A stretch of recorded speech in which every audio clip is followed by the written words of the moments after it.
Recording in progress, she says. Okay. If you saw the online piece I did instead of last week's episode, you know I was talking about disease.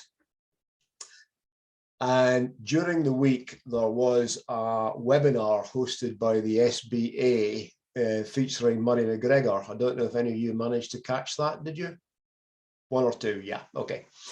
Well, Murray McGregor, just so that you'll get a perspective, is arguably the best beekeeper in Britain.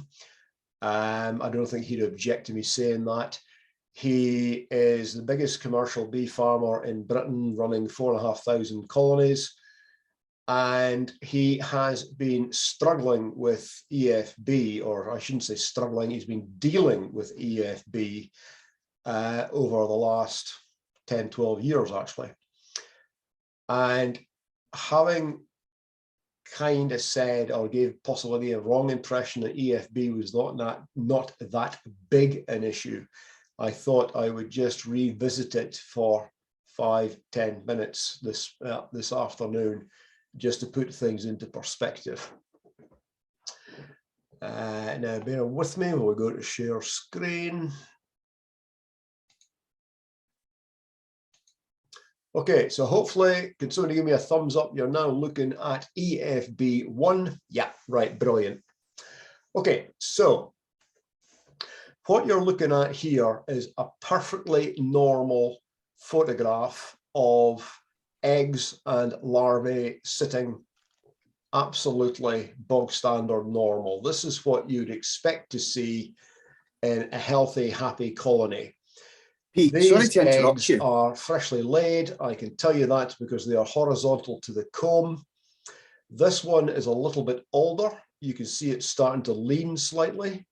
Think leaning tower of pizza. These ones are about, their larvae, they are probably about day 3.5, day 4. And they are absolutely normal. They're sitting in a lovely bath of royal jelly. They've been very well fed. And they, just bear with me a second. I need to get people in. There's the joined thing going. Here we go.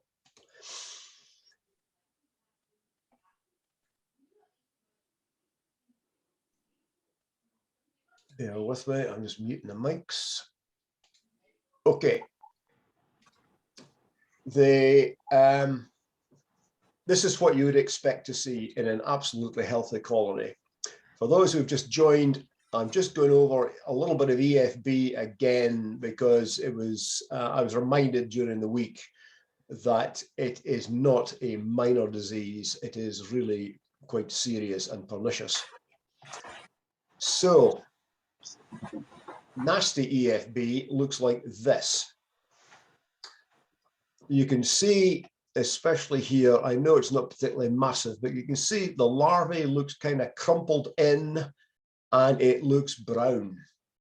And here again, it's starting to straighten itself out instead of that nice C shape that you would expect to see in normal larvae.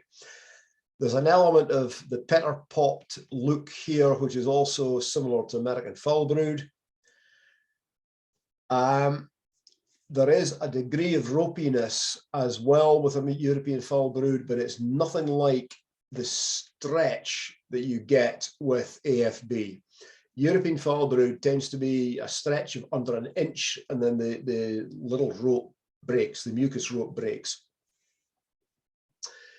So a little bit of text here. The active beastie, or the active problem with EFB is Melissococcus pluton, the fancy name for it.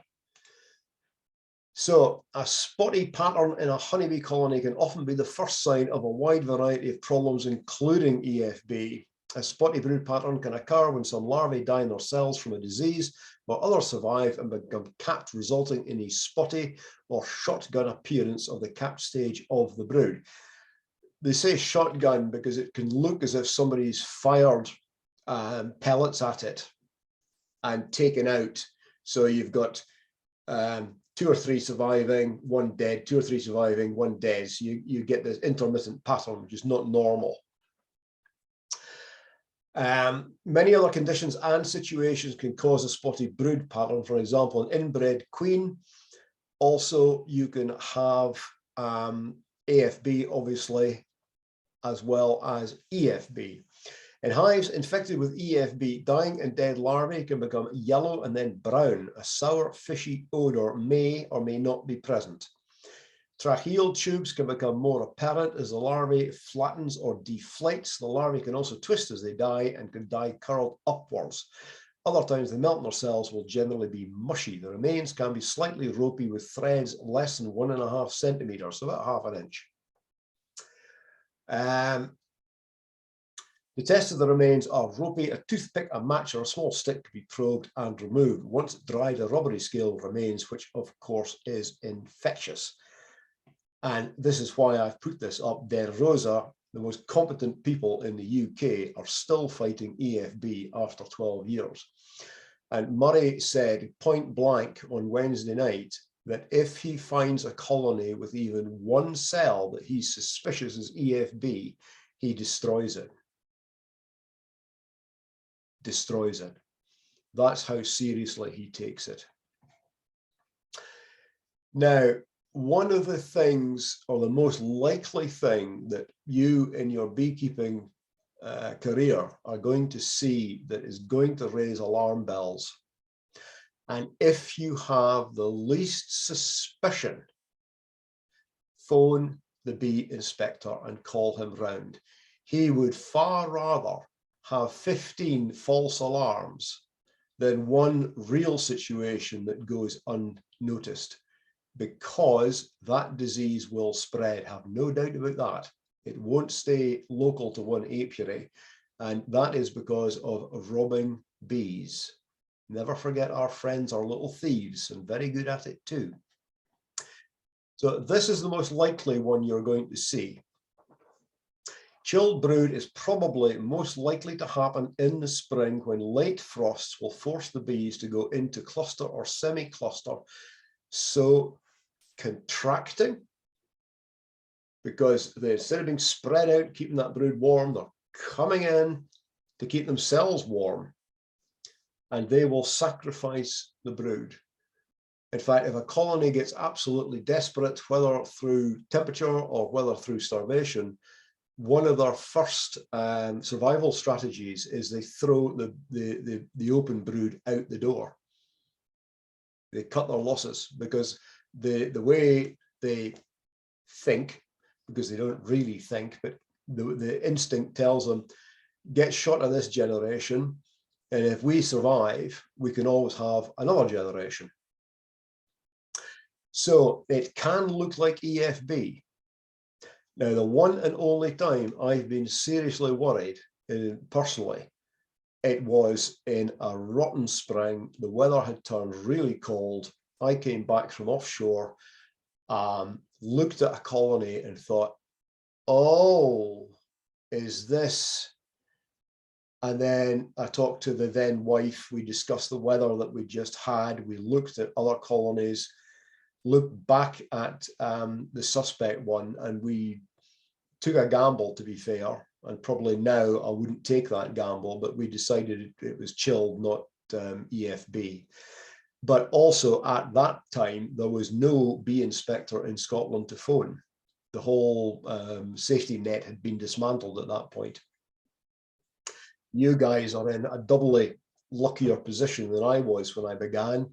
One, you've got access to the internet and the knowledge of all things, basically. And you've also got a phenomenal support network. If you join the Facebook groups, if you join the beekeeping forums, you have expert people on tap who will be able to give you advice. Plus, of course, there is now in Scotland a bee inspectorate. So it's good news and it's bad news. And hopefully it's not a situation that you're ever going to encounter.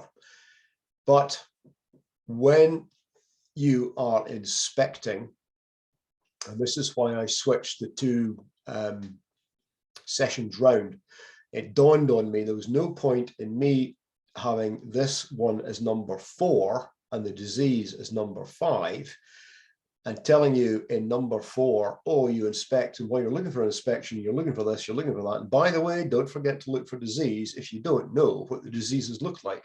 So I flipped it, made more sense. I hope it does to you. So we've talked briefly about winter bees and summer bees. So what's the difference? Physiologically, they share some striking similarities with so-called hive or nurse bees early in the summer. Both hive bees and winter bees have low levels of juvenile hormone and active hypopharyngeal glands. Now, you will remember, of course, from our discussion on anatomy, that the hypopharyngeal glands are in the head and they generate the royal jelly that the bees, the worker bees, are fed on. Queen bees are fed on straight royal jelly from start to finish. Worker bees are initially fed on full strength royal jelly, and then very rapidly it is diluted, and that stops them from turning into queens. Otherwise, we'd have a colony with thousands and thousands of little queenie poos running around wearing crowns, and that would be a pain in the neck when you come to try and find the actual queen. So, and anyway, the other thing is little princesses, as we all know, are a wee bit precious and they won't go out and work. So both types of bee also have high levels of vitelloungen, high oxidative stress resistance, and corpulent little bodies. In other words, they're little fat, plump wee things. And about 3 weeks later, the worker bees in the summer wear out and die. Live fast, die young. This is where the winter bees differ. They don't age, or more accurately, they age very slowly. Now think about our summer bee, 3 weeks in the hive, 3 weeks as a forager, 6 weeks all up, and then it's RIP. Our winter bees are born, hatched, emerge, pick your word, technically emerge, round about September, October. And they go right through until March, most of them. Now that's some difference. It's 5 months really compared to 6 weeks. In the hive, winter bees can live for 6 months if required, and under laboratory conditions, they have been recorded as living for up to 9 months. So that's pretty good going. So when our bee emerges, and we're talking the summer bee here, the worker bees, I've said to you that I've been grafting out of combs for queen rearing, and I've actually watched bees emerge many a time. And they climb out the cell, they teeter on the edge, and if the next door cell is empty, they fall into it and start cleaning. So that's starting to work within 10 to 20 seconds of emergence. If the next door cell is seal brood, they will walk across the seal brood until they find the first empty cell where they fall into it and start cleaning. It is extraordinarily impressive. Now, you will notice that a lot of these numbers overlap. We'll go through this and I'll explain why they overlap. Day 1 to 16 cleaners. Nursing 4 to 12 days. Dead chunk inside the 1 to 16 days, yeah? Queen tending 7 to 12. Dead chunk inside 1 to 16. Pollen and nectar handling 12 to 18 days. Air conditioning 12 to 18 days. Wax building 12 to 35 days. Guards 18 to 21. And foragers from becoming serious, not serious guards. After they sort of graduate to senior guards, the next stop is to become foragers. Now, the reason for the overlap is that depending on the colony requirements, these house bees are flexible. So this, you'll see this thing tabulated. It day this, they do that. Day that, they do the next thing. It's not like that. They are an adaptable workforce. They have to be.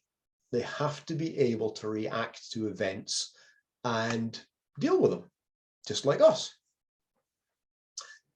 The nursing is the feeding of the royal jelly to the larvae. And I would say 12 is probably pushing it a bit, because the hypopharyngeal glands are only really well active for the first, probably up to about day 8. After that, it's they will work, but they're not working as well. Queen tending. There is a classic photograph, which I'm sure by now you've all seen, of the queen standing with the retinue round about her. And if you haven't, you will when I do next week's talk, because I'll have photographs of that. But it's called the queen's retinue, and it is a circle of bees round about the queen, and they are there for several reasons. One is to feed her. One is to protect her from being bumped around by other bees who are busy doing their own duties. They take away her excrement and deal with that. And also they are grooming her. And you will possibly remember I mentioned that the grooming behavior is what spreads the queen pheromone throughout the colony and tells everybody in the colony that the queen is alive and well, and there is a cohesive glue holding the colony together. Everything is hunky-dory, provided Queenie Poos is providing the queen pheromone. Pollen and nectar handling. Now, when the foragers come charging back into the colony with a full load, they look for house bees to take that load from them so that they can then spin round and go back out and get more. So why should the forager be fiddling about looking for empty cells to dump nectar into when there are house bees quite capable of doing it for them? It's efficiency. It means that that forager is not delayed from going back and getting more. And the colony in the spring, building up through the summer, as far as stores are concerned, more is the active word. Like us, they want more. So the house bees do this handling, and as part of the handling, they spread the nectar across the mouths of empty cells. And the reason they do that is the next one, aircon. They will drive air through the colony, and they will, by so doing, they will evaporate moisture from the nectar. Now, the nectar is coming in at approximately 20% water. Sorry, all the way around. 20% sugar, 80% water. So that's a lot of water that has to be got shot of. One of my best beekeeping memories is going to my colonies which were on the heather. It was a glorious late August evening. The humidity had been quite high during the day, or about as high as it gets in the northeast of Scotland. The bees were up Royal Dee side, on the south side, on the hills there. And I parked the car about 100 yards or so from the apiary, got out and I was almost knocked over by the smell of heather honey hanging in the air. And I walked through the apiary. There was some 60 colonies there, and they were fanning like mad. And I call it the hives are roaring, because all you can hear is this quite deep sound of the air being pulled in on the one side of the entrance. It goes round the colony, picks up moisture, and then it's pushed out the other side by the bees fanning. They actually circulate air round. And the smell, oh my days, what a memory. Anyway, so bees aircon to dry off the nectar. And again, this is something I'll touch on probably next week, and it got a Nobel Prize, by the way, so, you know, not particularly important. When the foragers go out and one forager finds a patch of flowers, let's say it's due south from the colony, and it is 25% sugar and 75% water, and another bee goes due north and finds a bit closer to the colony, but 20% of sugar and 80% water. Both those bees will go back to the hive and they will dance on the comb. And from the intensity of the dance and from the direction from the vertical, they tell the other bees where to find what they have found. They hand out samples, and this is where it gets fiendishly clever. The bees will make a logical decision as to which way to go, depending on how good or bad that sample is. Is it worth going the extra 500 yards to get the weaker sugar solution? Sorry, is it worth going the shorter distance to get the weaker solution, or is it worth going the longer distance to get the higher sugar solution? And depending on what's available, they will debate amongst themselves, and each scout will recruit a quantity of foragers, and they will work on that basis. And just to compound matters, some plants will start to withhold their nectar as the day wears on. So it's an ongoing judgment that the colony is making where they're going to go to get the best forage. I think the guy that worked all that out deserved his Nobel Prize.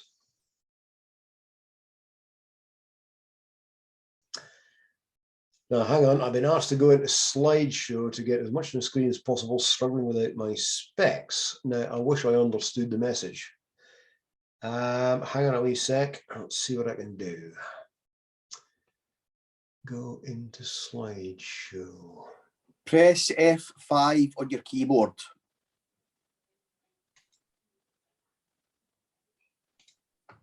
Ha.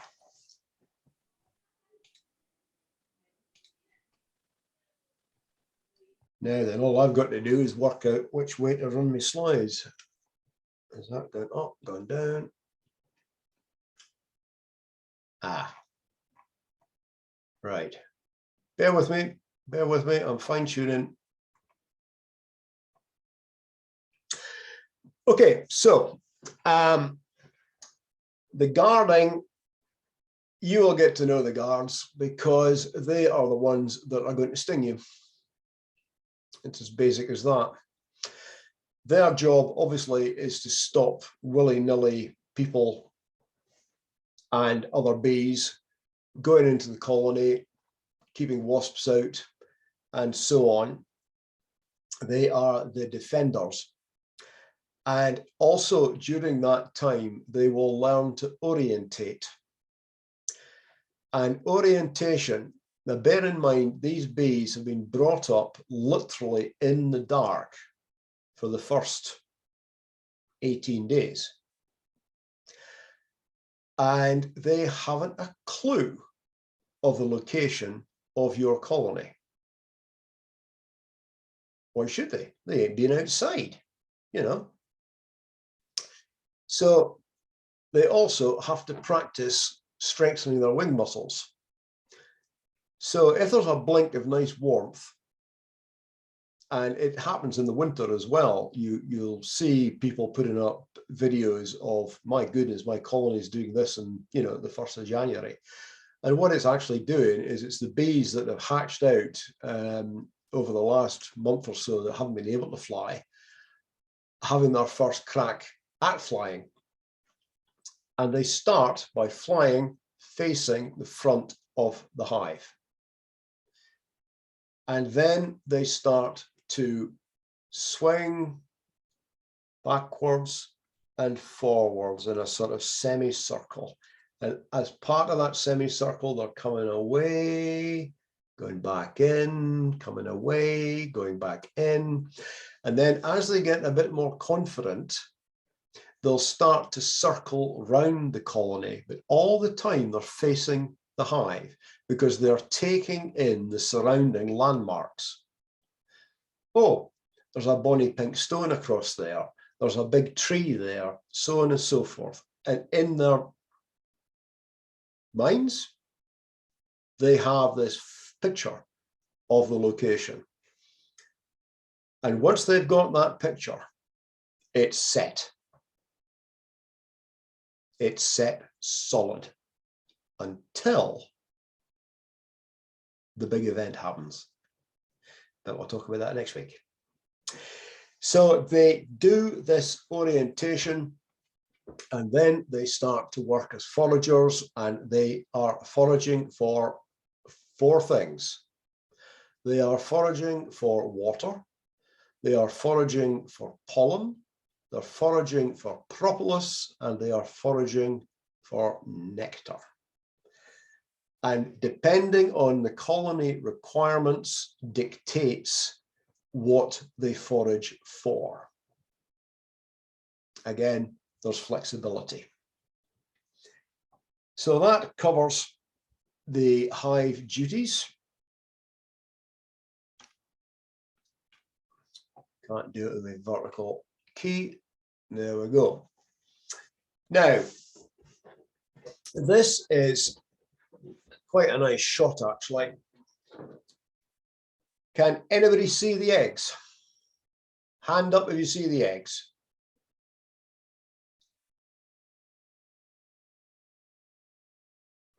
Look left. Well done. Left and down.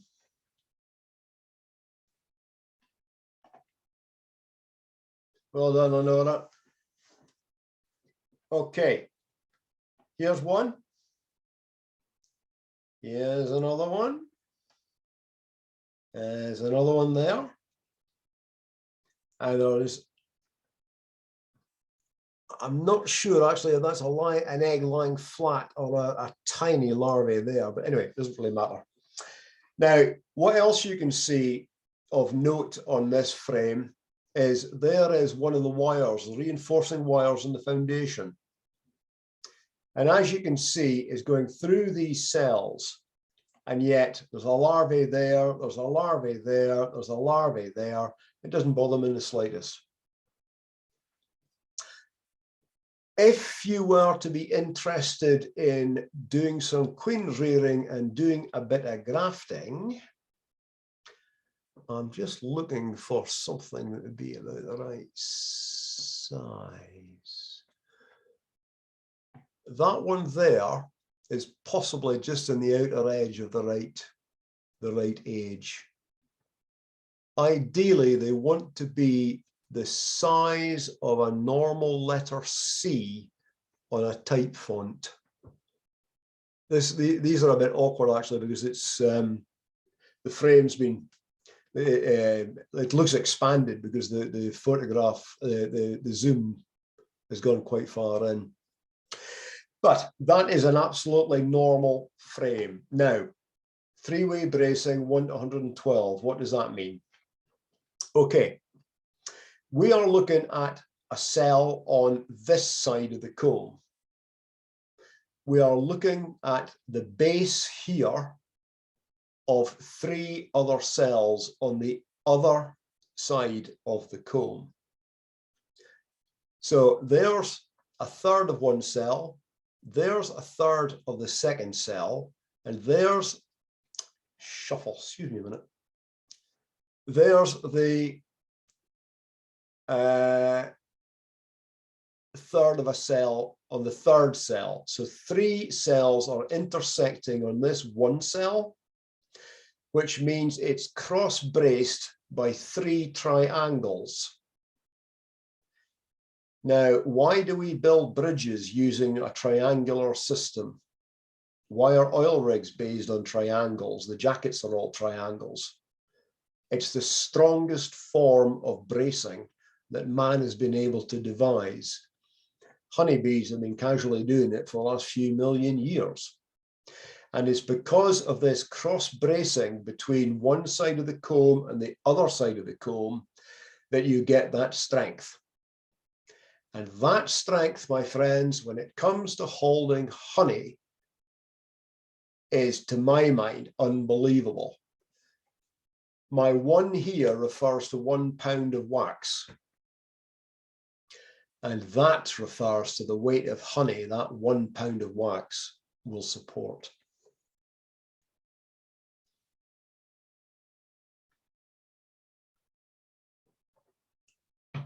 I love telling people that. It's just so extraordinary, but it's true. 1 to 112.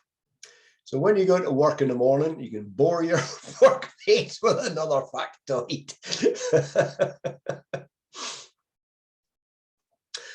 Right then, you've bought a nuke, and I know we've covered this partially already, but we're going to delve in a bit more. And you saw this bargain on eBay or Fleabay or Joby or wherever, and you thought, that's a bargain. And in your blissful ignorance, you've bought the wrong frame size. It won't fit the hive that you've bought. Now, a lot of people panic at this point, but there's no need to. The bees will sort this out for you if you just put the thinking cap on for a minute or 3. So, I'll keep you right. The fancy name I devised for this is an adapter plate. But in actual fact, it's a bit of wood with a hole in it, to be brutally honest. Any flat bit will do. It's got to be a bit of sheet, obviously, because it has to cover the nuke, and it has to be big enough so that your brood box will fit on top. Now, it doesn't matter if it's bigger than the brood box, it just can't be smaller than the brood box, okay? So there's got to be a seal between the brood box, pardon me, and the board.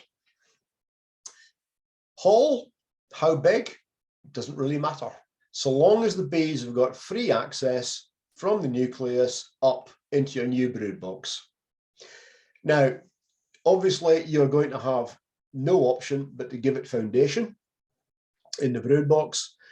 So give it foundation, and if you can, use a frame feeder, or failing that, give it a bit of feed through the notorious hole in your crown board, which I hate. So invest in a frame feeder. They're the most adaptable and flexible bits of kit.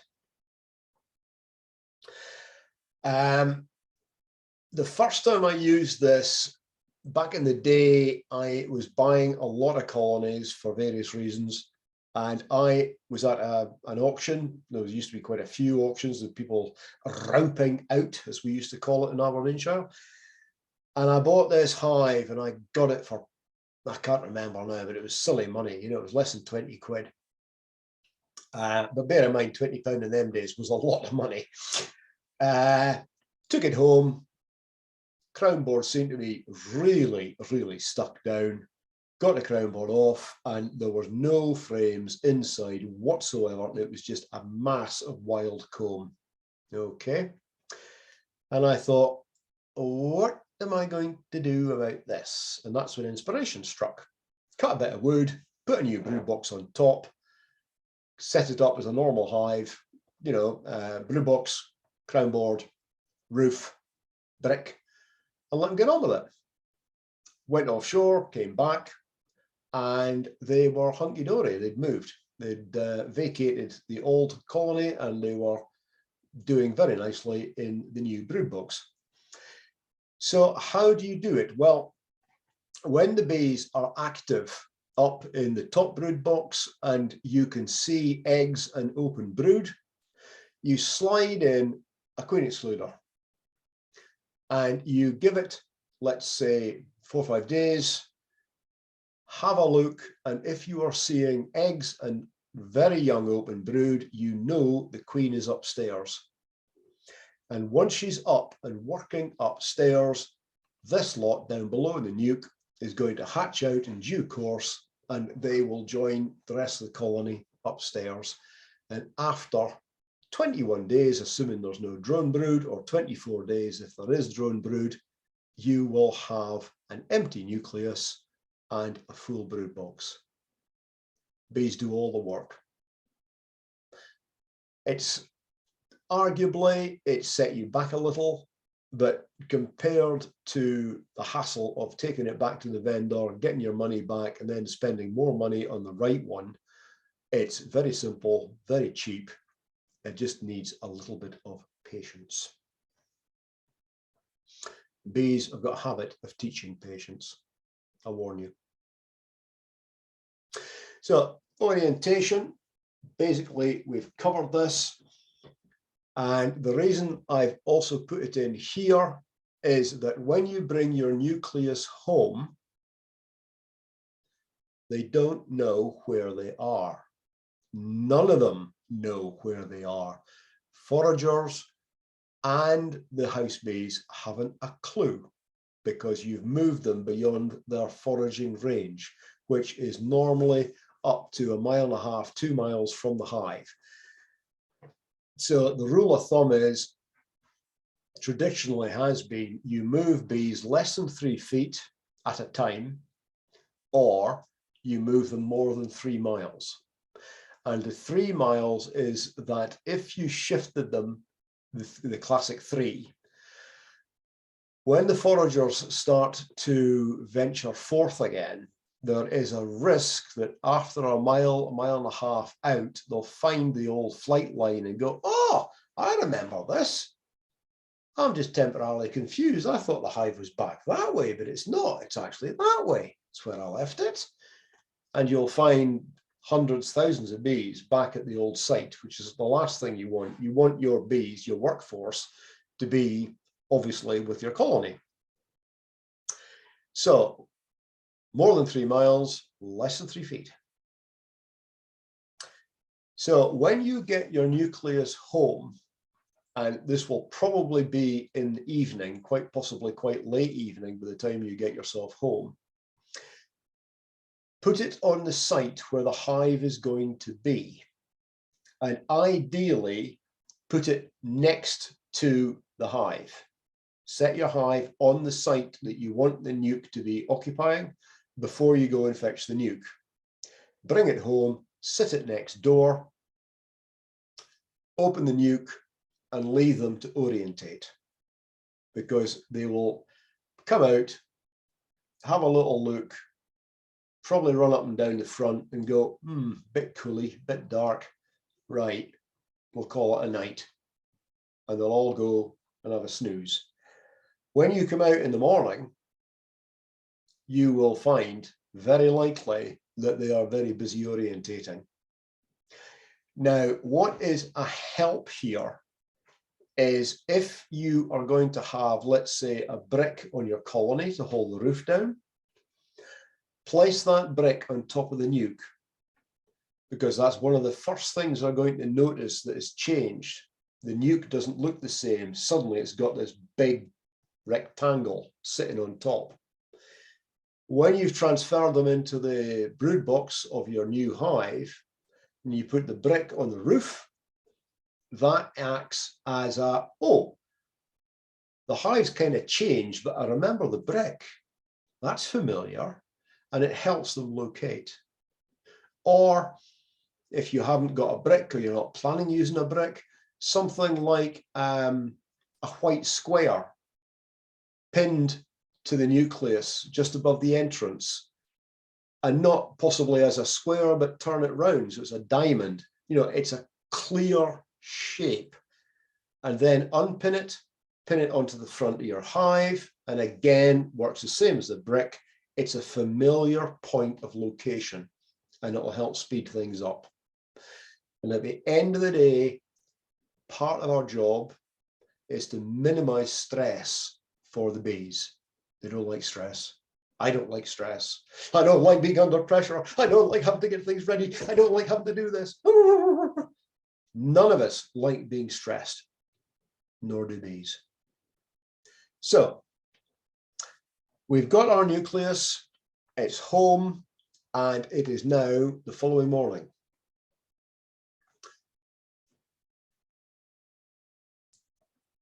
Alongside your hive, please, but not oops, oh dear, but not 20 feet away.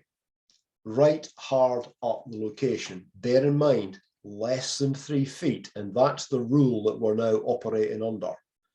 We've done the 3 miles bit, we've brought them home. So not any further away than possible, and certainly not more than the 3 feet. Now then, here we go. If the following day it is lashing with rain, blowing a gale, you're not going to do anything, are you? No, you're not. No, you're not, because they will object. And trust me, as the classic saying goes, bees' objections are painful. So it's a nice day. You open your hive, not the nuke, the hive, and take all the frames out, which of course you've already fitted with foundation, apart from one. Now, you want that one, personally, I would have it on the side nearest the nuke, not the furthest away side, but the side nearest the nuke.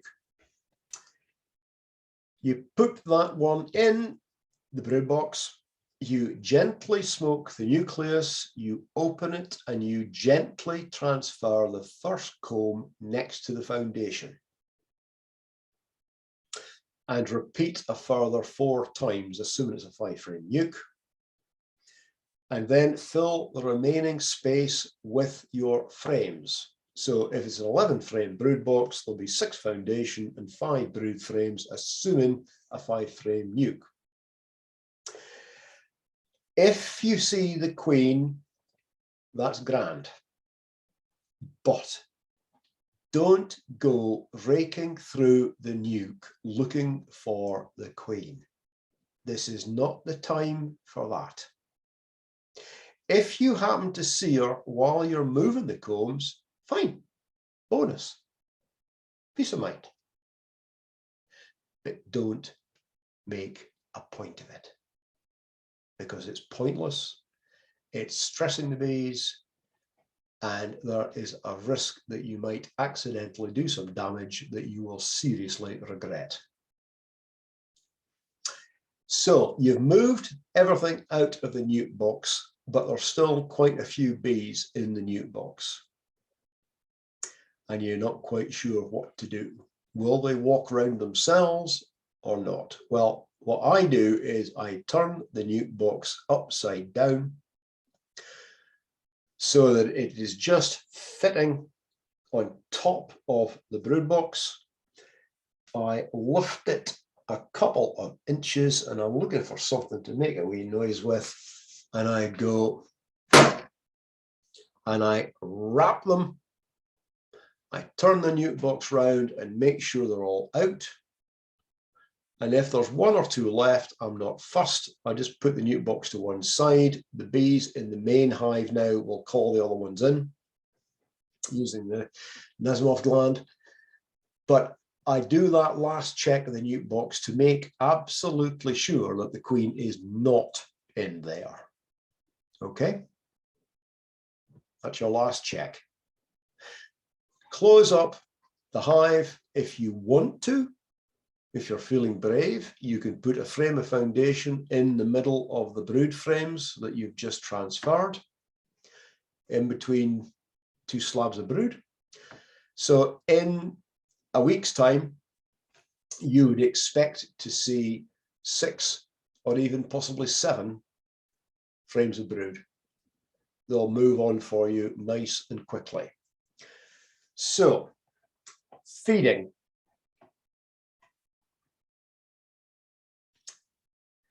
Frame feeder, use a float inside it. They come with floats when you buy them. Add some straw and they will work their way through the straw to get to the feed, and there's far less risk of bees getting drowned. I would feed half a pint to a pint, not because they're probably going to need it, but for your own peace of mind. You'll feel more comfortable in yourself that you've done everything you possibly can. When you make up feed, you use white sugar. You don't use brown sugar, you don't use demerara sugar, you don't use any other color of sugar other than white granulated sugar. And you mix it in warm water at the summer rate of 2 to 1. So it is, 1 to 1. So it's a pound of sugar in a pint of water, or a kilo of sugar in a litre. It's nice thin syrup. As I say, half fill, because you want that feed to stimulate the brood and the wax building. You do not want them to be storing it. If the weather is decent for the next week or two, there is no need to feed further. They should be then managing perfectly well themselves. And that's you up and running with hive number 1. So as I've just said, a week later, you should have your 5 frames of brood plus at least 1 more. In a poly, it will most likely be the foundation next to the side, and in a timber hive, the frame number 7 counting from the side. So in other words, they've gone out into the middle of the box because it's away from the walls, is warmer. Whereas in a poly, the face of the foundation next to the poly wall is the warmest. So as I've said, be brave and put a frame in between the brood frames, and they will draw it out, fill it up with eggs.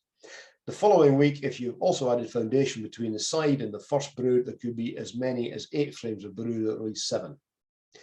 So within 3 weeks of getting that nucleus home, the probability is they are going to need more space. So I hope you've remembered to buy your supers.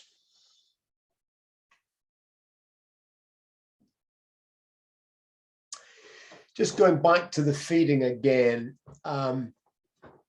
when do you stop feeding? I would remove the frame feeder at the 7 frames of brood and fill that space with the foundation.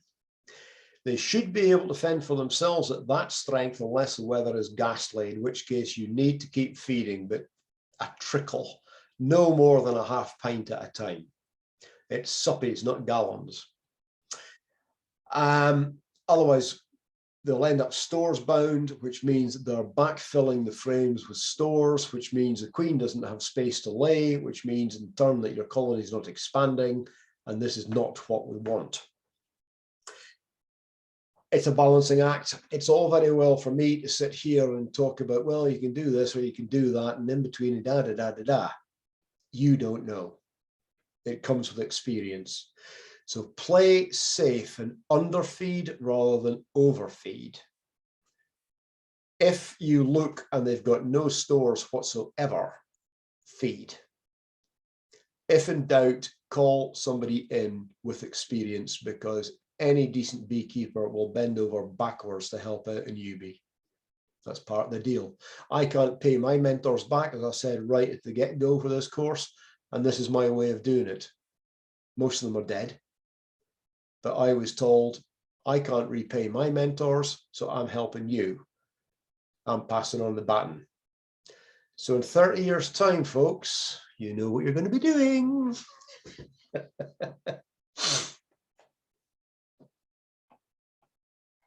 Well, at least I hope one of you will. Now, I mentioned bruising frames at one point, as some of you may recall, and I thought, having come across this photograph on an old hard drive the other day, you might like to see one. Don't it look a mess, eh? Isn't it ghastly? Ugh. That, you can see there, that's the wax cappings. And this is liquid there. There is almost granulated. And these cappings are still intact. Now, I did this deliberately, actually, as a photo shoot, if you like. Bruised properly, this is not a properly bruised comb. Bruised properly, all of this wax you wouldn't see. It'll all look like this, mashed up, mushy. But the trick is to use the angle of your hive tool, so you're not like that and digging in. You're not plowing the field. You're very lightly, if you want to use a gardening comparison, you're raking it very lightly. You're not hoeing out through the midrib. And the bees, believe it or not, the following week, when you go and look at that comb, all that will have been moved, the wax will be repaired, and the probability is it will be 2 sheets of eggs and or young larvae. That's how fast they move, and that's how well they work. So I thought I'd shove that up because it looks horrific, but in actual fact, the bees work with it beautifully. So the biggest danger the bees face, next time you're having a shave, next time you're having putting on the makeup, or possibly you're combining makeup with shaving, who knows? It's you. You are the biggest problem. And the biggest problem that you are going to face as new beekeepers is insatiable curiosity. It's going to drive you demented as to what the bees are doing, because you're going to stand out there and you're going to watch them flying and you're thinking, I wonder what's happening inside that box. I wonder what they're getting up to. I wonder if Pete was right when he said about that horrible ghastly bruised frame I put in. It was dripping nectar all over the place and honey. It looked a right mess. I don't believe that guy. I don't trust him. I think he was winding us all up. I'm going, I'll just have a quick look. It won't matter. Can't matter, can it? One little peep. See that little red devil on your shoulder that's whispering in that lug hole? Shoot it. Punch it. And as for that one, flamethrower. Because they will drive you mad. It's like having a hair growing inside your back. It itches. It drives you crazy. Curiosity. So anyway, enough of the drama. You need to exercise self-restraint and think carrots. And I'm landing this one in your subconscious, you see, because when that little devil on your shoulder starts whispering sweet nothings and temptations into your lug hole, your brain is going to say to you, oh no, you don't. Carrots. Go on, settle down, Jim. It's carrot time. Jean, it's carrots. Telling you. Because what gardener pulls up a carrot to see how it's getting on and shoves it back in the ground? It don't work like that, does it? No. Every time you disturb the colony, you set it back. And worse, you increase the risk of losing your queen.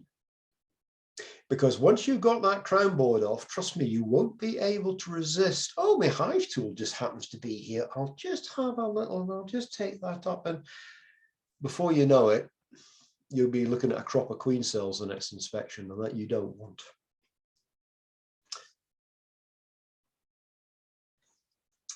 Seeing the queen. Another little obsession that drives newbies absolutely demented. There is some weird mental thing. I have to see the queen. Really? Why? So you can go down the pub and say, oh, I looked at my beast today and I found the queen. Woohoo! I mean, like, your mates down the pub are going to care. No. And as for the coffee break at work, better keep your mouth shut, because they're fed up to the back teeth that you get on about these bees. They wish you'd never even seen a bee. I have gone a year at times without ever seeing the queen. Honestly. And the colony's given me no reason to look for her, because every time I've looked, everything has been exactly as I expected. She was a little diamond working away. Everything was hunky-dory. No need to find her. Simple. Bias. This is one of these major abbreviations. Brood in all stages. Provided you learn to see eggs as soon as possible, and you need to see eggs on each inspection, you can be assured your queen is both there and well. And that's all you need to know. What else do you need to know? Nothing. Learn to look at frames, hold the frame over the colony, just in case the queen's on that frame, you haven't seen her, and if she drops accidentally, because sometimes your hands slip and you go, and the frame gets that unexpected jerk, cloud of bees falls down. Was the bee in the frame? You don't know. Is she in the colony now? You don't know. You know. But the following week, if you see eggs and open brood on that frame, you know the queen is in the colony and she's tickety-boo. Now, a lot of people at the beginning find seeing eggs very difficult. And that's being honest. The main trick, I've never used a head torch myself, but I know a lot of people now do because they find it helps. If you are trying to spot eggs on a gloomy day and it's a light colored comb, oddly enough, dark combs aren't so much a problem because the white of the egg makes a nice contrast between the dark comb, and they're quite visible. But if it's a new comb, it can be really difficult to spot, and that's why people do use head torches. However, there are two times that you do need to find her. One is if you see swarming signs, and the other is in spring and it's a new queen and you want to clip and mark her. Actually, that's wrong. Once you really need to, and that is the swarming. The other is optional, but it does make life an awful lot easier.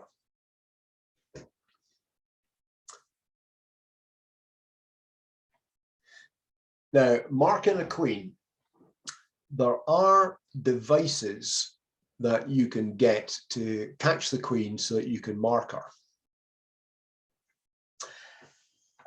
One of them, the famous one, if you like, is called the Cage of Thorns. This is a very old-fashioned one because it's got thread net in it. And it has, if you can see, these pins, and they're bloody sharp pins and all. The green is a bit of marking paint that's splodged onto it. So somebody has actually used this for marking a queen. Not me, I add. And there's the mesh. The pins actually are spaced so as to allow worker bees to get out.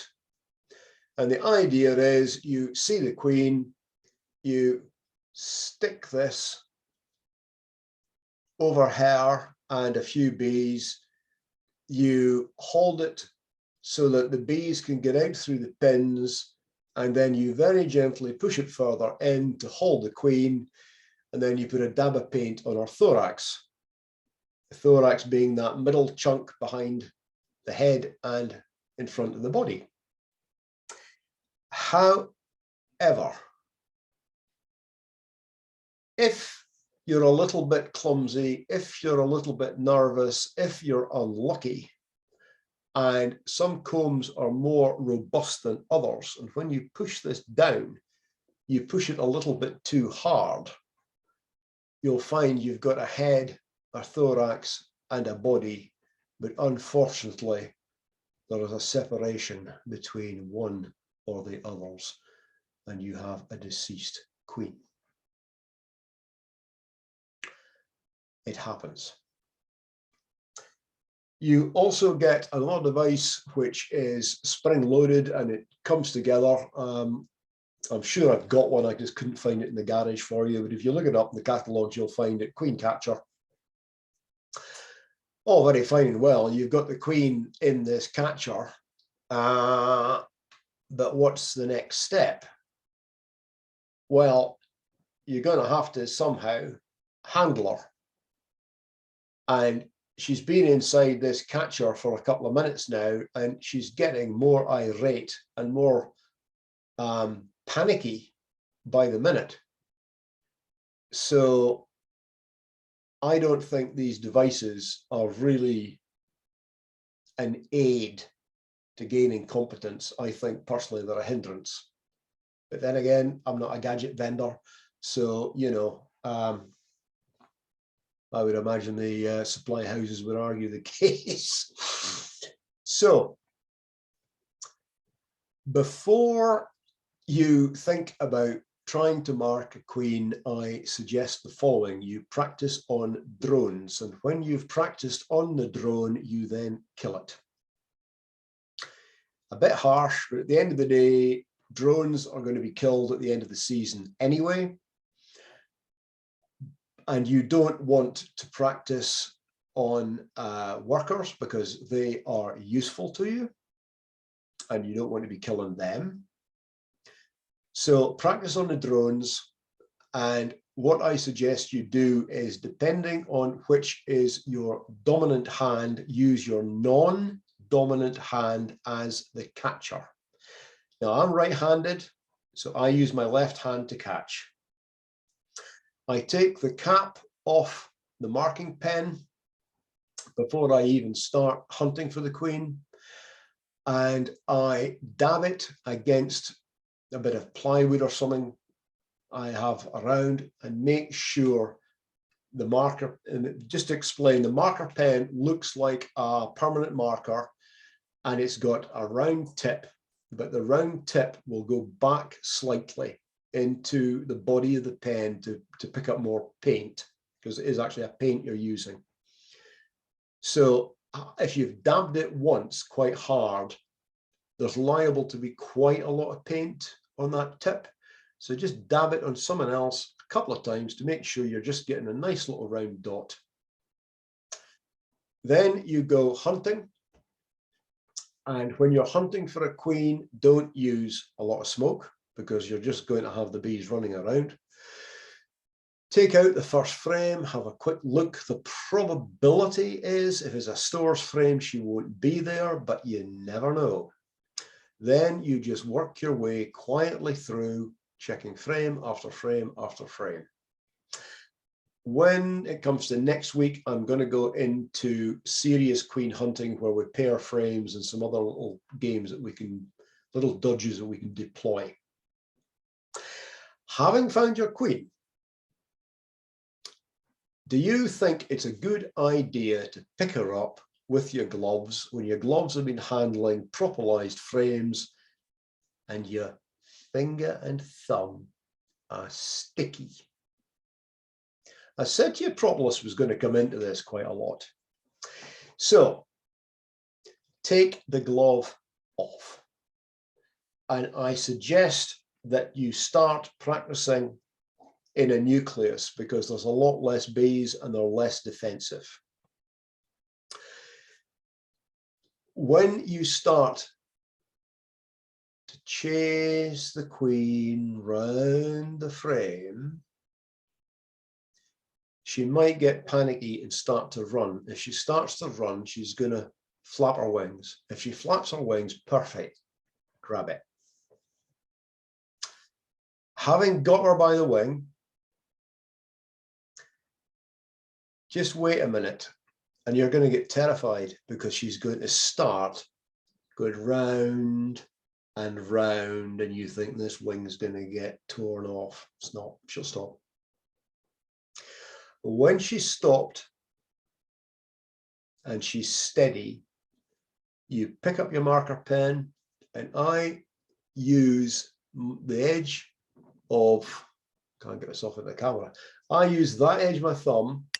I'm holding the queen is sitting here, and I use that thumb to balance myself, and then I kind of rock the marker pen forward onto the thorax. That's my napper, obviously, but in this instance is the queen's thorax. One dot. If it's too light a dot, very quickly reload your pen by pushing in the end, dab, dab again, and then retouch. You want a nice clear mark, but don't take too long at it. As I say, practice on your drones, but kill them. Otherwise, you're going to have 50 nice green marked queens waltzing around the colony, and you're going to be in a state of utter confusion, or even more than we can reasonably expect. So,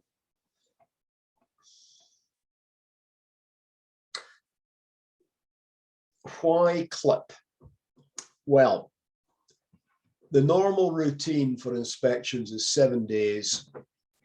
And if you've got a clipped queen, you can push it to 10. And we'll go into this next week in more detail. A clipped queen, when she's pushed out the hive by the emerging swarm, she can't fly. So she drops into the grass. The bees cluster as a swarm. And then the inquisition starts. You see the queen? No. You seen the queen? No. Have I got a queen? No. Oh, oops. And they all go back. So your swarm has emerged, hasn't actually swarmed, and it's returned to the colony. So you have just saved 50% of your workforce with one snip. But as soon as the first virgin begins to think about emerging and does emerge, that swarm is going to take off, and it'll be an even bigger swarm because more bees have got to the right age in the intervening days. So it's not swarm prevention. I can't repeat this often enough. It is not swarm prevention. There is no such thing. I don't care what anybody says.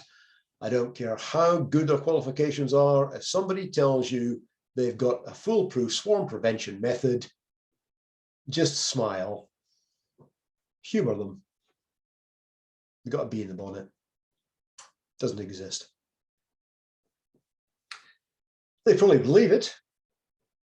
Quite possibly they genuinely believe it, but it doesn't exist. Does not exist. So you've got the queen in your hand, right? You've already marked her, right? So while you've got her in your hand, why not just go snip? I mean, you're not losing anything. You're gaining. But people will say to you, and you'll see it in books, Oh, if you clip a queen, you'll force supersedure.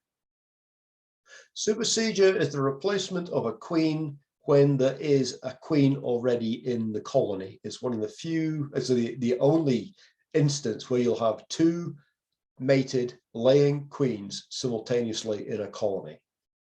And it happens a lot more than people realize. And the reason it happens more often than people realize is because most people don't mark and/or clip their queens. So in the spring, here's Her Majesty working away. But is it the same Her Majesty that was working away when you last saw her in the autumn? How do you know? I don't know. But I do know this. If your record card says that last year's queen was marked red and clipped, and in April she's not marked and she's not clipped, I'll guarantee it's not the same queen. Stands to reason. And I actually know for a fact that a bee farmer and his son almost came to blows over a hive because they both said, I've got the queen. And they both said to each other, you can't have, she's marked and clipped. And she was. And because they knew which year the color referred to, that supersedure had been running for 18 months. Exceptional, very exceptional, probably. But is it? Because if you look through a colony and your record card says red clipped queen, and you find a red clipped queen, how much effort are you going to put into looking for another queen? You're not, are you? I never have. Never. Never even crossed my mind. But thinking about it, who knows? I might have overlooked goodness knows how many dozens. And a lot of other people might have as well. Don't know. But if there is a supersedure running, you don't know about it, it doesn't actually matter. The two queens are getting on hunky-dory. The colony's got double the dose of queen substance. Happy days. It's working. Eventually, one of them will peg out and you're none the wiser. No loss, and actually quite a serious gain. So going back to the clipping, the reason that people say that clipping induces supersedure is very simple. If you mess about with a bumblebee, and actually just as an aside, a bumblebee is technically not a bumblebee. As I've mentioned before, it is actually spelt with an H for hotel, humblebee. And I'm quite amused to see that somebody started up a new bee supply company calling themselves Humblebees. I'm not sure they know, but it's quite funny. So setting that aside, if you try and pick up a bumblebee by a wing, they are very, very polite. They will lift up the middle leg. And what that is saying is, oi, you're annoying me. This is my warning, fair warning. If you don't behave, I will now sting you. They're very polite. Queens do the same thing. And they actually, it's not so much a warning, it's bringing up the middle leg, and it's this business.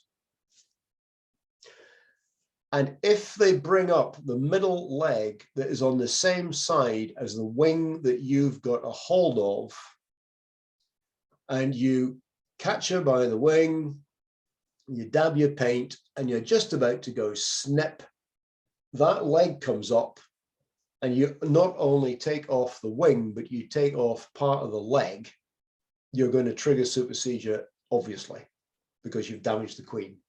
She's not viable. And this is where the whole clipping causes supersedure business comes from. As far as I know, out of all the queens I've clipped, I have never stimulated supersedure. There is no device to clip queens apart from scissors. So it's you and your dexterity. Sorry. If while chasing the queen to catch her in order to mark her and or clip her, she flies off, and this is, some queens actually are very nervous. I mean, like dogs, you'll get some dogs that you can do anything to, they'll just roll over and say more. And you've got other dogs, you just have to give them a look and get, you know. Queens are like that. There's a huge variation in temperament. Actually, come to think of it, it's a bit like people. So if she flies, and it's a very distinctive noise, by the way, even amongst all the hum of an apiary, you will hear a queen flying.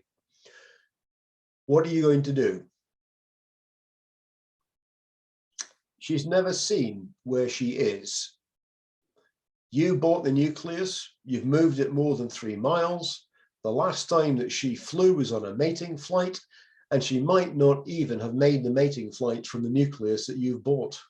She might have made a mating flight out of a mini mating hive. So,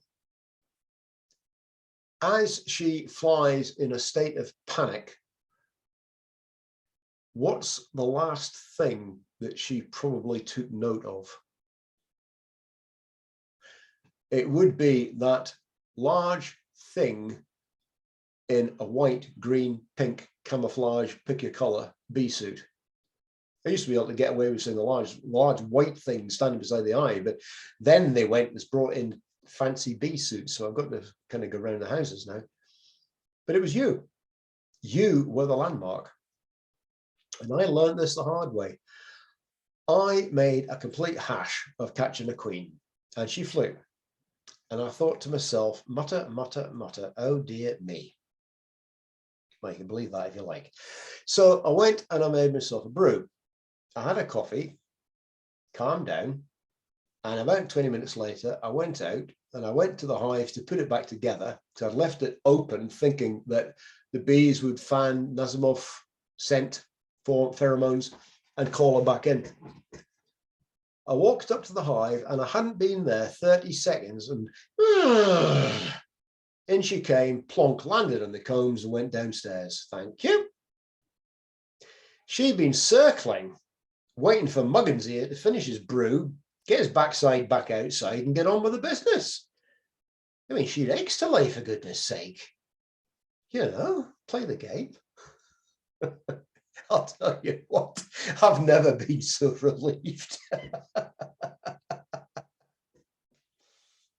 So, you have to do a bit of thinking when these sort of situations develop. And hopefully this will lodge in the memory bank, and if it ever does happen to you, you'll remember. Either freeze, go do something else, come back when she's had time to sort of get over the initial panic, but she'll be looking for that landmark to guide her back. Now then, queen bawling. I've actually seen this in an observation hive, and it's not a pretty sight. This can happen to introduced queens when there is already a queen present. Many bought-in queens perish like this because no test frame has been used, the bawling overheats the victim and she dies. So what can happen is you introduce a queen and you would normally introduce her in something like this. This is both a queen traveling cage and an introduction cage. The this end here has got a little tab on it that opens, which I'll try and force open now. Ah, that's why I've still got it. I can't open the end. Okay, well, normally that end's open. This end is shut. And before anything else is done, this compartment here is filled with queen candy. It's like icing sugar mixed with water to a very stiff consistency. And the bees can live on that for about a week, no bother at all. The queen and her 7 or 8 workers are in this part. This is then shut. The bees have access through that hole. Trying to find something to point with that little hole there. And then this part is shut down. This tab at the end is open so that there's access. And the person who is loading it has a little plastic device, which is like a little bowl and a tube. The tube's got an open end. The bowl has got an open part, just small enough and not so big that you can't get your mouth over it. The queen is picked up and popped into the bowl, and presumably they would put their thumb over it. The other end of the tube is blocked with a little bit of foam rubber. The 7 or 8 worker bees are added in beside the queen. The end is open so that you take the foam rubber out, you apply it to this little hole here, and you line it up and you go, and you just blow the queen and the workers in there, shut it, it's ready to go. That's how you load them, just in case you wondered. And the balling, you will, in my instance, I had this inside an observation hive, and to my horror, it was covered with bees, and they just seemed to clamp round it. By the time I got the cover and what have you off the observation hive, got in to get this cage out, queen was dead. That's how quick. 10 minutes, gone. So just bear in mind, and again, next week we'll go over the test frame again, but be aware. Oh, there's an article on the group. I hope you're all reading the articles in the group on Facebook about the test frame. It's a very useful piece of information.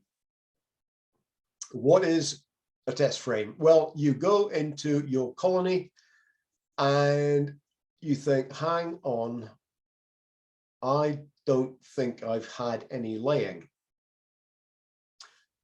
And there's a cell or cells, plural.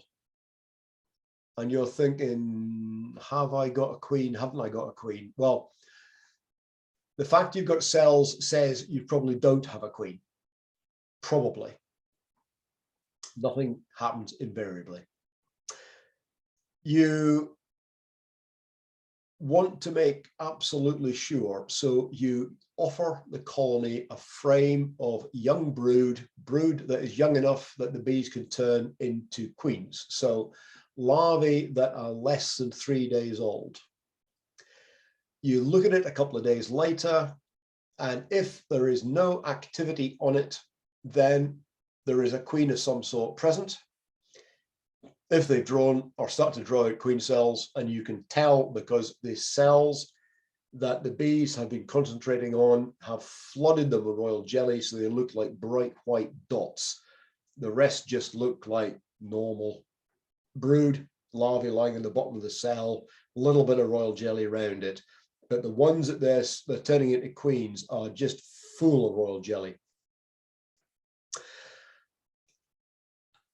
The test frame is brilliant because The vast majority of queens are lost on introduction for the simple reason there was already a queen of some sort, not necessarily a mated laying queen, but a virgin queen. So a queen of some sort was already present in the colony. And the bees don't like having another queen imposed on them. They expect like for like. If you had a virgin present and you wanted to introduce a mated queen, you'd have to get rid of that virgin first. And that is much, much harder to do than it is to say, because the little devils are very nippy on their feet and they are really tricky to find. I'll be honest, I struggle to find virgins. I think most, even experienced beekeepers, struggle to find virgins. They are a pain. So that, in a nutshell, is the value of your test frame. For the exercise of a little bit of our old friend patience, given that a mated queen these days is running at 30 to 40 pounds, that's quite a substantial saving for waiting a couple of days. But it does presuppose that you've got something to use as a test frame. Now, a test frame doesn't actually have to be an actual frame. I have in the past successfully used a graft. I had a colony, I was grafting at the time. I thought, well, why should I bother putting in a whole frame? I'll put in one graft, we'll see what happens. Went back 3 days later, they'd accepted the graft. Obviously, the colony was queenless. Bingo. One larvae instead of several thousand. Records. Information is power. So first thing I would say to you is there's lots of apps now for keeping records, and I dare say they are useful in their own way. But knowledge is not only power, but it can be a double-edged sword, and it can be suffocating. So, where and when do you need the info? Do you need it lying in the bath? Do you need it at the dining table? Or do you need it at the hive? Depends how many hives you're keeping, obviously. Why do we need to keep records? We need to know when we are next due to inspect a colony. And Ted Hooper wrote the famous book, A Guide to Bees and Honey. It was my Bible when I started. It's as valid now as it was then. If you've got somebody that's willing to buy you a nice birthday, Christmas, anniversary present, I would recommend spending or persuading, shall we say, that you get a copy of that. So there are five main questions. Room. Does the queen have enough room to lay? Do the workers have enough room to store nectar and pollen? Eggs. Is the queen present and laying? Are the eggs and or have you seen the queen? Development. Is the colony building up as expected? Are there queen cells? D for disease. Are the bees healthy? Do they have notable mite loads? Any sign of foul brood, chot brood, deformed wing virus, etc.? The DWV is when you will see bees with wings that just don't look right.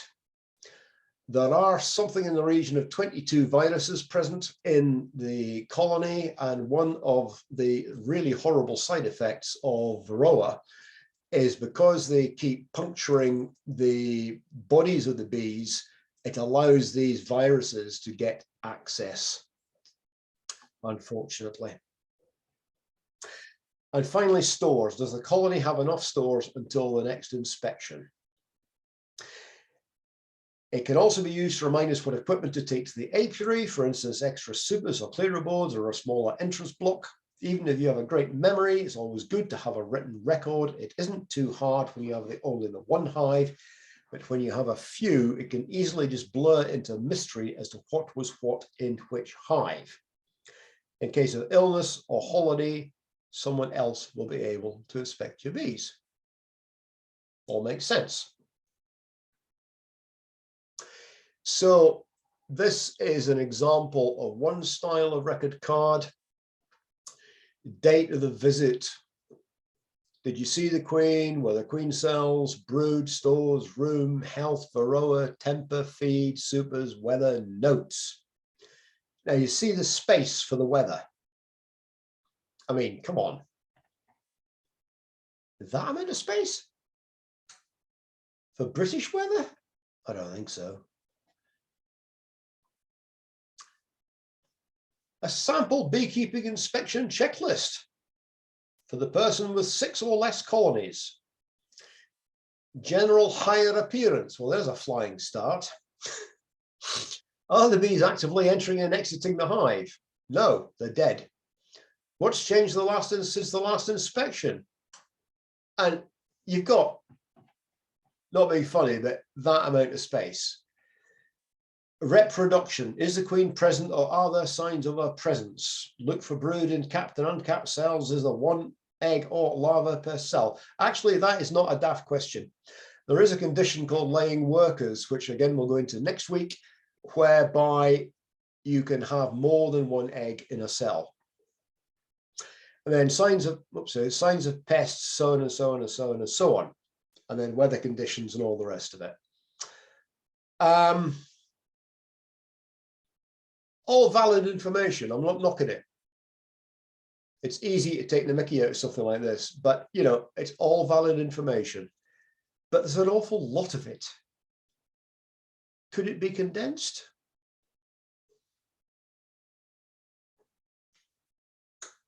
This is how I work it. And some people will laugh at this. You know, fair enough. So at the top of my little record sheet, I have Queen, the date that she emerged, she's marked blue, and she's clipped. Date, 10th of May, nuke moved, okay, +1. So the nuke was put into the hive, into the brood box, and I put one frame in the middle of the brood of the nuke. So 5 + 1, that would be, or possibly 6 + 1, depending on the size of the nuke. Okay, so a week later was 6 + 1. So it was a 5-frame nuke. The +1 I gave back in the 10th became 6 frames. I've added a 7th frame in the middle of the brood. A week later, 7 + 1. A week later, 8 + 1, second brood box, okay. And you'll notice I've got okay all the way down the line. That okay says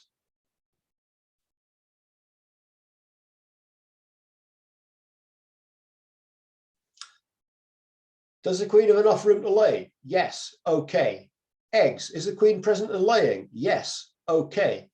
Is the colony building up as expected? Are there queen cells? No, yes, okay. Disease, are the bees healthy? Okay. Stores, do they have enough stores? Yes, okay. Boom. Simple. But if the answer to any of those questions is yes in the wrong place or no in the wrong place, the brick that I run on top of my colonies gets put into the upright position. So when I go back to the bees and scan round, I can see any colonies that have got outstanding issues immediately. And on the record card, somewhere here,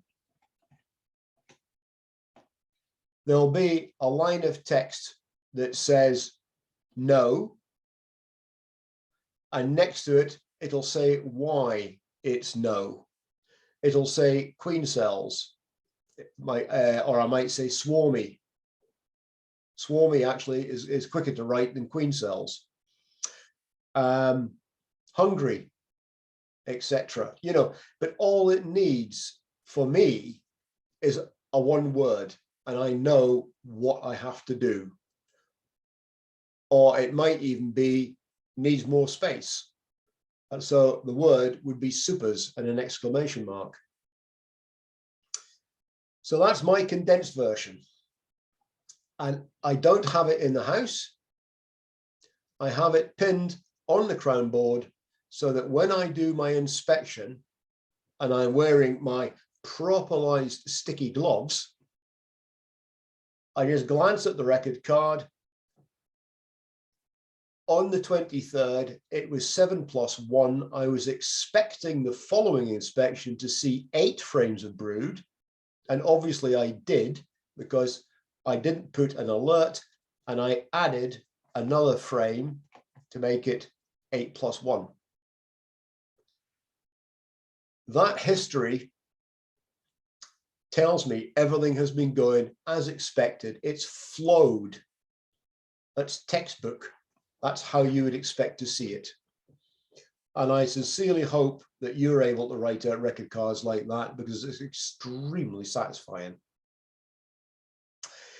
So, talking about supering, what is it?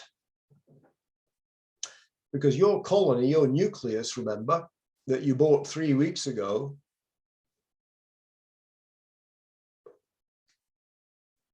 was on 10th of May. It was all everything hunky-dory, and you +1'd it.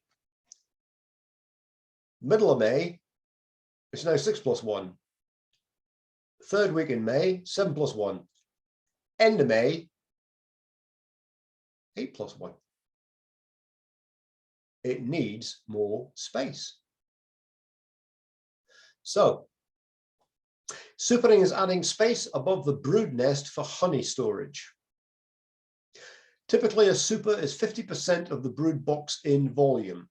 Now, I'm being a little bit wrong here. It all depends on how you think. For me, a super is a shallow box, but some people run supers as brood boxes. But there's stronger guys than me, Gunga Din, because a full super, a poly super, will weigh something in the region of 35, 37 pounds. A full timber brood box will weigh anything up to 80, 90 pounds. Now, if you're thinking that the bees, which I don't run stands, my bees are basically on the ground. So you've got brood box, you've got second brood box, and then you've got 3, possibly 4 supers up. You're getting to quite a height. And lifting 30+ pounds down from 5 feet high is enough for my back. I don't want to be doing 80 pounds from that height. There's nothing stopping you using big boxes as supers. Just bear in mind the load handling implications. And to be honest, some ladies find that a full super is more than they want to contend with. Just a minute, please. Somebody has got a question.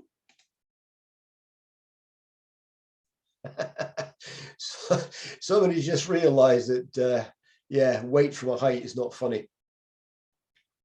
So, get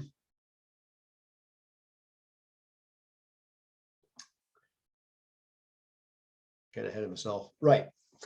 A normal super or shallow is 50% of the brood box in volume. Normally, there is a queen excluder between the brood box and the super. Now, some people call them honey excluders, and they swear blind that they do damage and the colony doesn't need them and all the rest of it. But I don't want brood in my supers, thank you. I want honey in my supers, and I don't want the two getting mixed up. So my rule of thumb is to super on 8 frames of brood. Now, down south, you'll see people saying, oh, I super on 5, I super on 6, I super on 7. Well, great. It works for them, obviously, otherwise they wouldn't be doing it. Or they're just trying their hand and they don't really know what they're talking about. But we ain't down south. We are north of the border, and I find supering on 8 works nicely.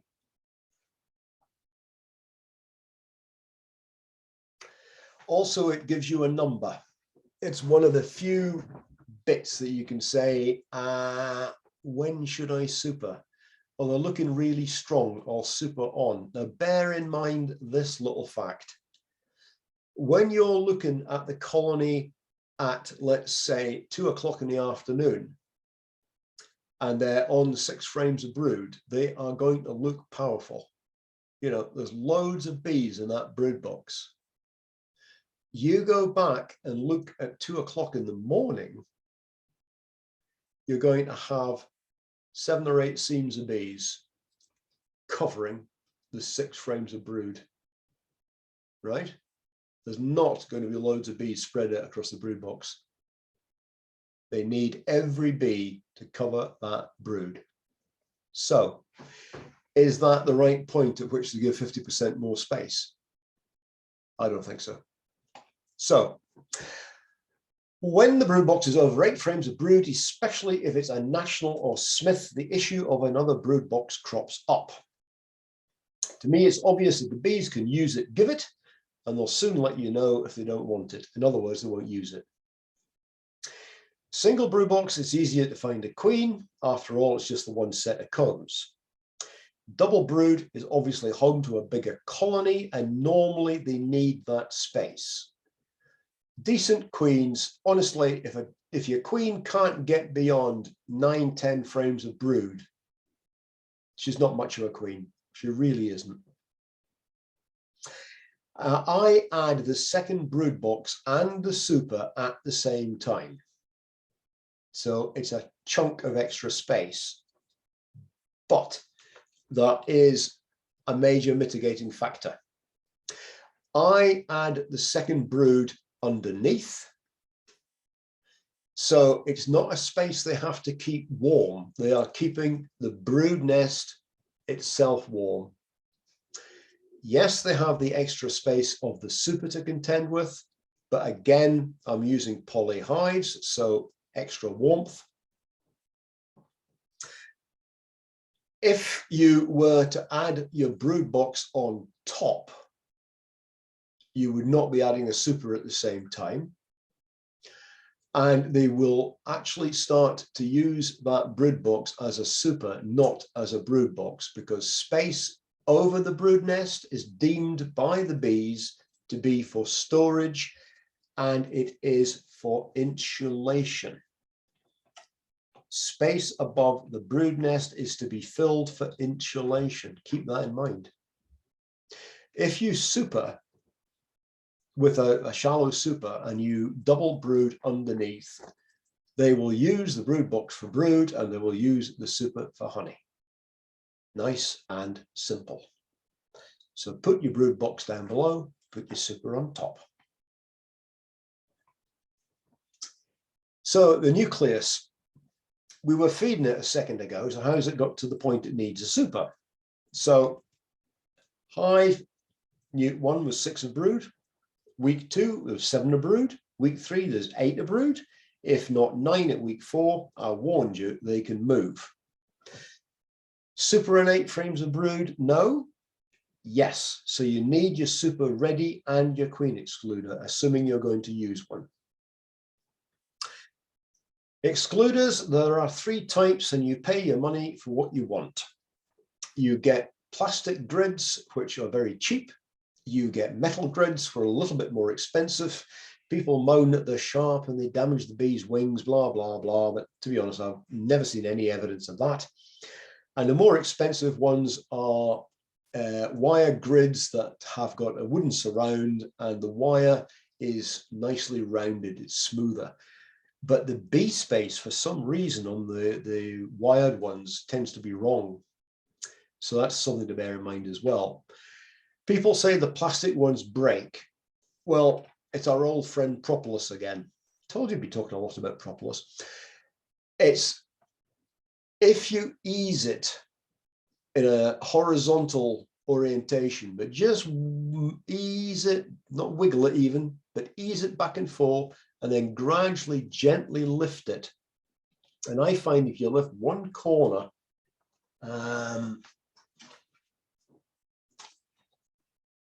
if you lift a corner and kind of peel it off. It seems to work quite effectively. I've got plastic excluders in use. Well, they're in the greenhouse at the minute, but they will be going back into service. They must be getting on for 15 years old. And for the price I paid for them, can't complain. Now, working your super, people say a lot to me, obviously. I keep saying it. The bees won't go into the super. And my first question is, well, what foundation are you using? Oh, I got it from XYZ. I buy my foundation from, and I'm going to give you the name because he's been a great guy for me over the years, and I've never had a minute's worth of trouble. It's not the cheapest of foundation, I fully admit it, but if it means the bees aren't stalling and messing about with foundation for a fortnight and they're getting on drawing it and filling it, I reckon that money is a damn good investment. He's called Peter Kemble of Kemble Bee Supplies, and you will find them online. Your first problem is getting the bees into the super. Not so tricky in poly because it's warm. Good foundation helps, as does narrow spacing, as that's warmer for them as well. Now, I work manually sidebars, so my spacing is fixed. Some people like to use, they don't have self-spacing frames, they have frames that they put spacers onto, and they offset the spacers so that they're like that, so the combs are that much closer, instead of having them like that, to bring them in. A bit of a faff. I've never found with Manleys really, or with Hoffman, that there's been much of a problem. But once they're up and working well, it's nice if you can effectively +1 them. So once you've got, let's say, 4 being worked, you can add 2 in, and next inspection they'll be well on with that 6, and they might even be on the next 2, so you can add those 2 in, and so on and so on. When they are about 2/3 of the combs being worked, you want to think about adding the next super. Bear in mind that nectar ratio, 20/80, or even 15/85 if it's bad quality product, bad quality crop that they're working.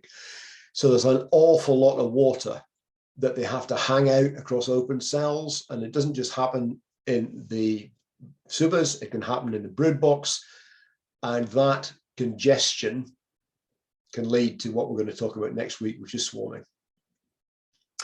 So get your second super on, not too early because you can hold them back, but early enough that they can get onto it if they need it. Now, there's 2 ways of adding the extra super. My first wife used to drive me demented because she used to lift off the top super and put it on top of the brood nest, because she read, quite rightly, that the research says that empty space above the brood nest stimulates nectar collection because they want to insulate the brood nest, which we mentioned just a few minutes back. The only trouble is, if super 2 is underneath super 1, how do you know what's going on? Well, you have to lift off super 1 to look at super 2, and super 1 is the heavy one. So personally, being a lazy sort of a character, I prefer it to do it the other way around. I put the empty on top of the full. Then when you pull your crown board, you can have a quick shufty. Yes, they're working it. No, they're not working it. Yes, they are working it. They're getting on rather well. Move it to one side, just twiddle it around a bit and look at the original one, and it's virtually full. This is where you need to start thinking about, how am I going to get the honey off? So, also another tip for getting both the supers going especially the second super, you take a couple of combs of worked honey, the combs that they're actively working on, put them in the middle of the top super, shuffle the frames down below and put in 2 of foundation, and then you've encouraged them to go up into the top super. It's this moving combs around in supers that makes me not want to use the castellation system. That's the drawback. So that's working supers. At one point, I'm sure I mentioned to you, you need 3 supers per hive on average. And I'll hold my hand up here. I looked at my supers sitting in the greenhouse a couple of weeks back, and I thought, oh dear me, I don't have enough. And the reason I don't have enough was that I have been running at a certain number of colonies, and this last year I had 2 swarms come in. I was given a couple of colonies because the lady did one of my classes, was finding she had too much to cope with, was moving house, etc., etc. Would I take them? And thank you very much. So I suddenly realized I ain't got enough supers. So I set out to buy a number and put the number in on the website and got the dreaded message up, not enough stock. So I ended up getting 7 instead of 10. So because I don't have the extra 3, I will be reducing by 1 colony this year to factor that in. So 3 supers obviously is more expensive than 2, but pop goes the weasel, and that weasel's got to pop somewhere. So you have a super that's full, the second's filling up, and you're pondering taking some honey off, then yes, it is a real possibility in your first season. I got honey off my first season. Sorry. So, anyway, jumped again. So you're going to clear the bees out the supers, having checked for water content using your ever so expensive refractometer. Now, I can't lay my hands on mine at the moment. It's in one of the cupboards behind me. I bought it off Wish for, I think, about £9. Now, bear in mind, when you buy a refractometer, you want one that's dealing in sugar, not alcohol, okay? And a refractometer works like this. It's got a little plate on it, a little glass plate, and a little cover that lifts up. You dip your finger into the honey, you smear it on the plate, you shut the lid, you look through it's like a little telescope, you look through it at the window, and there's a graded grid of numbers that you can see. And there'll be a line across. And that line is caused by the light being refracted through, hence refractometer. And it shows on this scale, and it will give you a reading of how much sugar is in that honey. And if it's showing that you only have, excuse me a minute, you only have, let's say 10% sugar, that honey is not fit to be extracted. If it's showing that you've got 22, 23% sugar, yes, you can go ahead and extract it. The refractometer, Emma, is measuring the sugar content. So it's back to front, if you like. I mean, it would be nice if it said it's 80% water, but it's not. It says it's 20% sugar. Same number, different way of displaying it. But a refractometer is worth its weight in gold, because if you extract and your honey is too wet, too much water in it, and you filter it and you jar it and everything's hunky-dory, and all of a sudden lids start to pop off jars and that sticky mess starts to slide down the outside, you don't want to be there. You've lost the whole crop. It's stuffed. There is no comeback from that apart from feeding it back to the bees. So the bees have to go somewhere. As I said, pop goes the weasel, and that weasel has to go somewhere. So this is where number 3 comes in.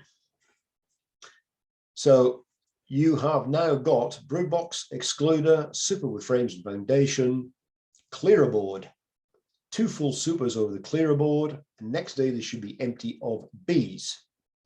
When you take your, quotes, empty supers home, beware, there's almost always 1 or 2 laggards that won't shift. They will fly to the window. Now, if your nearest and dearest gets stung, you're going to feel really guilty. So just be aware, when you're going to be doing extracting of honey, you need to get yourself organized, but we'll cover this in the last session.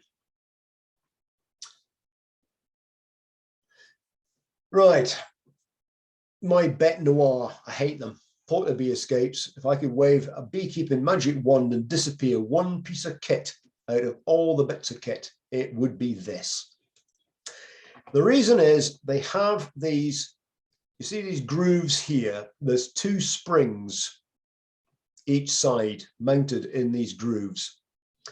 And you can see where they're almost touching, just there.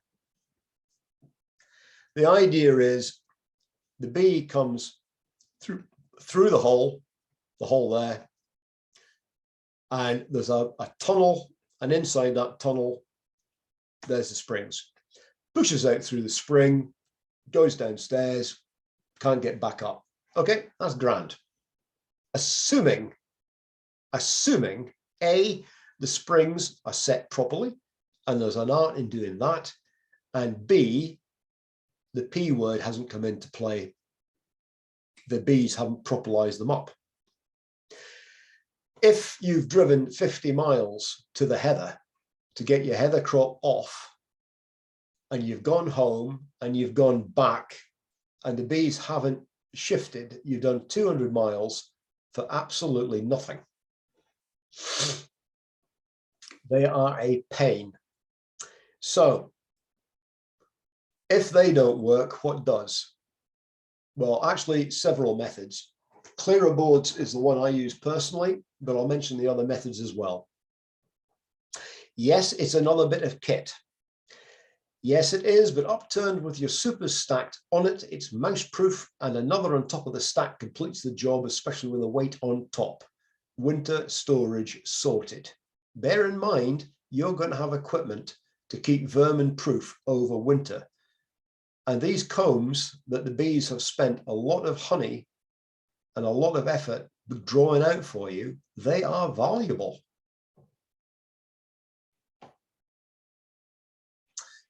So you can either make bits of stick and cut some wire mesh and use a staple gun yourself, or you can buy, and I'm just mentioning thorns, not because I vouch for them in any size, shape or form, because I don't, but equipment suppliers list various types of plastic rhombuses and what have you, and you can cut them. You can cut them in half. Some of them you can cut into 4.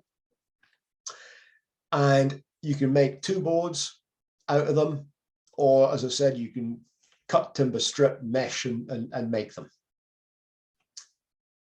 And that's one that's been in long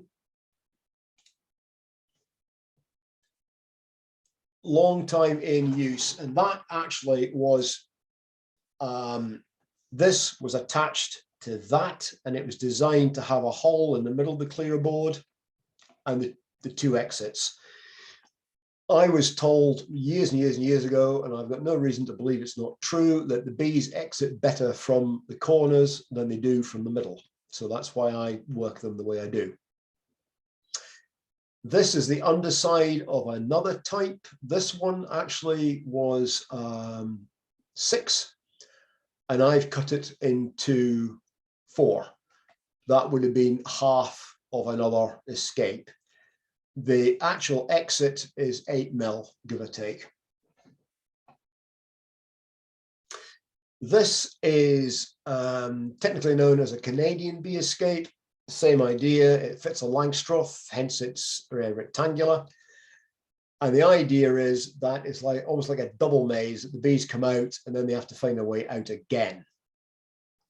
I think personally they'd have been far better off using the same idea, the bits of stick with the gap, but mounted in opposing corners. And that gap there is the magic number, it's 8 mil. And all you need to do is cut a bit of stick to 8 mil and then use it. You lay it down, you offer up the 2 angles to it, staple them, remove your bit of stick. That's it. You've set your bits of wood. And this is one of my winter stacks from about 8 years ago. Clearer board at the bottom, 2 clearer boards at the top, brick sitting to hold the whole thing steady. Job's a good one, mouse proof. Other ways of clearing bees, you can brush them off, you can blow them off, and you can use clearer boards. A lot of the commercial guys use a blower. They take, it's like a portable metal stand. They take the supers off, they stand them on the stand. They apply a petrol-driven leaf blower and just literally blow the bees out. It's pretty rough. Pardon me, it's effective. It saves you having to make 2 trips. I just prefer to make the 2 trips. Maybe I'm too kind-hearted, I don't know. Brushing, you will see almost every beginner's kit includes a bee brush. Well, I think they are dreadful. If there's any nectar floating around, they get sticky. Once they get sticky, they annoy the bees because they get angry bees stuck to them. A slower way of clearing bees I cannot begin to think of. Again, they would be on my magic wand and banish list. They're dreadful. You know my views on porters. Not that I'm opinionated, but hey. So your honey is off. It's time to a winter prep. And what you want is a colony with a good queen, a dry hive with no leaks, especially the roof. And you want a good, viable colony. And you want to feed them. Feed, feed, feed. I was always told if you keep bees, buy shares and take them Lyle. That was the advice I was given. I'm passing it on. Winter syrup is made at the ratio of 2 to 1, not 1 to 1 as we made for your feeding your nuke. It is 2 pounds. Sorry, that should be 2 pounds a pint or 2 kilos a litre. And you feed until they don't take any more. If you think of the cartoon character being fueled up, it's the old ding, absolutely full, can't take any more. The way I now personally work it is I don't feed syrup. I feel the hives. I take it that they have sufficient to take them through until late November, early December. And at that point, I put on the feeding eeks and feed fondant, which is the state of play at the moment. And I feed fondant until I start to see the bees coming in with nectar. And how do I know they're coming in with nectar? Very simple. They come in, bum down like that. And then it'll go plop, run down the hive in the entrance. Again, experience, but it won't be long before you'll recognize it. Winter cluster, bees, bees, bees. And the old saying is the best packing for winter is more bees. There is actually a limit to that, after which it can become destructive, but you need to be into super colonies before that effect comes into play. This is what you want to see in spring. Thousands of bees busy chomping on fondant, and that colony will take off like a scalded cat.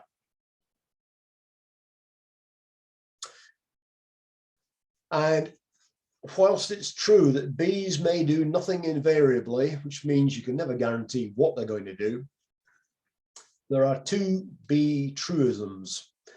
Dead bees make no honey, and take your winter losses in autumn.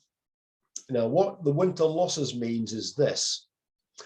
If you've got two medium colonies and you're thinking, well, they might just get through the winter okay, why take the chance? Unite the two of them together. Then you're almost guaranteed they'll come through.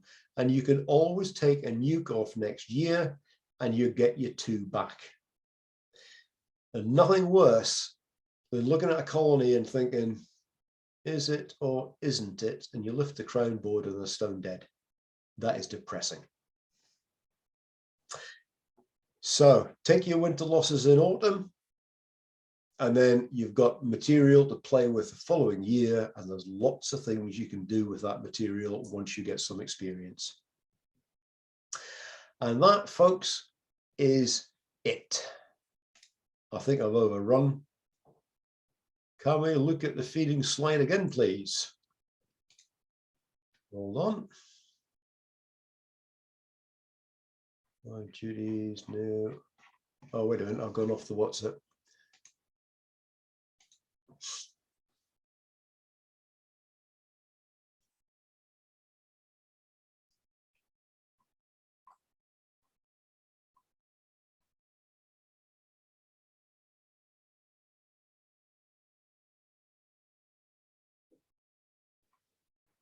I'll go through these and sort out the typos before I put this up on YouTube, but it will be up on YouTube later today, hopefully.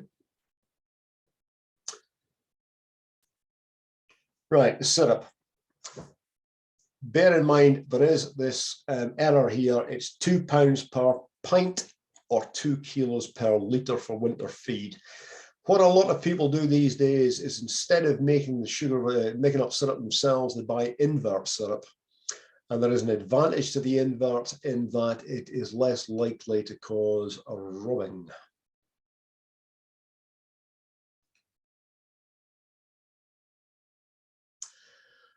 Okie dokie, I think that's us now.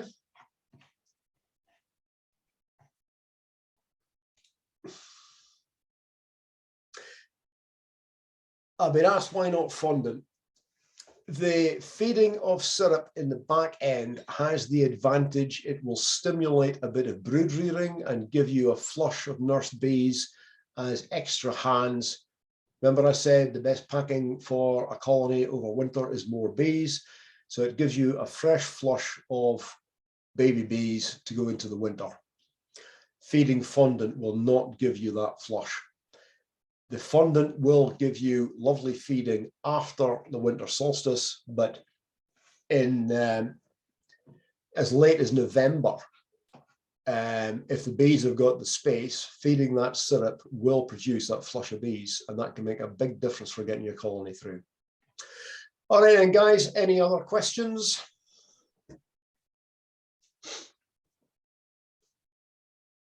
If not, thank you very much for your patience. And I will see you next week. Thank you. Thank you very much, Pete. Thanks. Bye for now. Cheers now.